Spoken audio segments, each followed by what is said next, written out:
দাঁড়া এই লড়বি না। শোল মাছ, ওরে বাবা রে, আস্তে আস্তে ধরবি না। থাম থাম থাম। নমস্কার, সকলকে স্বাগত শর্মিলার রান্নাঘরে। আরেকটি রান্নার রেসিপি নিয়ে চলে এসেছি। আজ করব শোল মাছের ঝোল। প্রথমেই মশলাটা বেটে নিই। মশলার জন্য লাগছে গোটা জিরে, কাঁচা লঙ্কা, আদা আর গোলমরিচ। আমি মশলাটা মিক্সিতে বেটে নিয়েছি, আপনারা শিলে বেটে নিতে পারেন। আমি শিলে বাটতে পারি না, তার কারণ আমার দু হাতই ভাঙা, এর জন্য আমি মিক্সিতেই সবসময় পেস্ট করি। মশলাটা বাটার সময় নুন ও সর্ষের তেল দিয়েছি। এখানে একটা কাঁচা কলা কেটে নিয়েছি। কাঁচকলাটা কাটার পর একটু কালো হয়ে গেছে, তাই হলুদ জলে ভিজিয়ে রেখেছি, তাহলে কালো ভাবটা কেটে যাবে।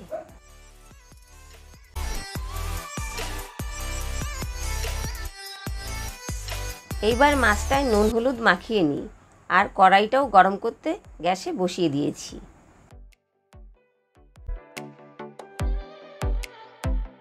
নুন হলুদ দিয়ে মাখার সময় একটু সর্ষের তেল দিয়েছি, তার কারণ এই মাছটা একটু পিচ্ছিল ভাব থাকে, কড়াইতে দিলেই তেল ছিটকোতে থাকে। কড়াইটা ভালো করে গরম হয়ে গেছে, এবার সর্ষের তেল দিয়ে দেবো। একে একে মাছের কেজিগুলো ভেজে নেবো সাবধানে। সামনেই তো পুজো, হাতে গোনা কয়েকটা দিন বাকি মাত্র।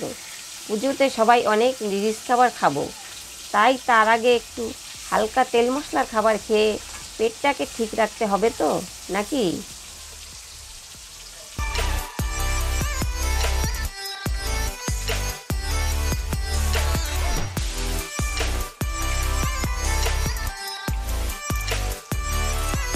মাছ ভাজা হয়ে গেছে, এবার ওই তেলেই গোটা জিরে ফোড়ন দিলাম। ওই তেলের মধ্যেই আবার আলুটাও ভেজে নিলাম।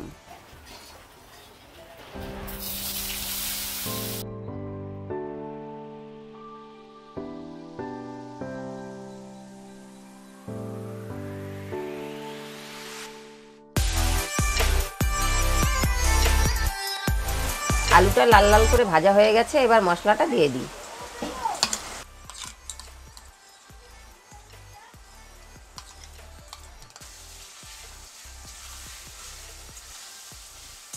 মশলাটা দিয়ে একটু নেড়ে চেড়ে হলুদ গুঁড়ো দিয়ে দিচ্ছি। ভালো করে একটু নেড়ে চেড়ে নেব। এর আগেও আমি শোল মাছের রেসিপি শেয়ার করেছি আপনাদের সঙ্গে, না দেখে থাকলে নিচে লিংক দিয়ে দেবো, আপনারা দেখে নেবেন। এবার কাঁচকলা দিয়ে দিলাম। ছোটোবেলায় কোনো এক বইতে পড়েছিলাম শোল দিয়ে ভালো ঝোল হয়, তাই এই রান্নাটা আজ করলাম।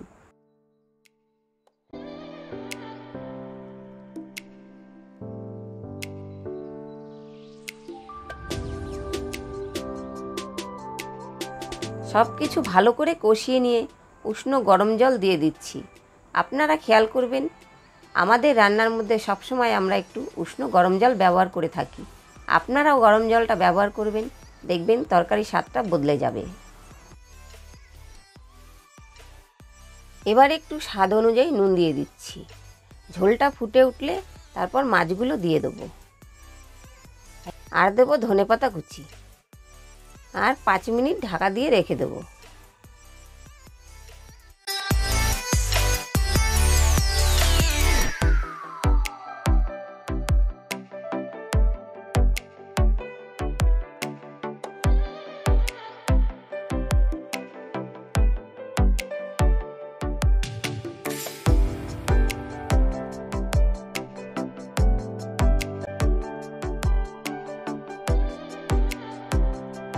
শোল মাছের ঝোল তৈরি হয়ে গেছে। আমাদের আজকের রান্না কেমন লাগলো কমেন্টে জানাবেন। ভালো লাগলে একটি লাইক করে দেবেন, আর আপনাদের বন্ধুবান্ধব আত্মীয় পরিজন সকলের সঙ্গে এই রান্নার রেসিপিটা শেয়ার করে নেবেন। আজ তাহলে আসি, আবার চলে আসবো অন্য রান্নার রেসিপি নিয়ে। সবাই ভালো থাকবেন, ধন্যবাদ।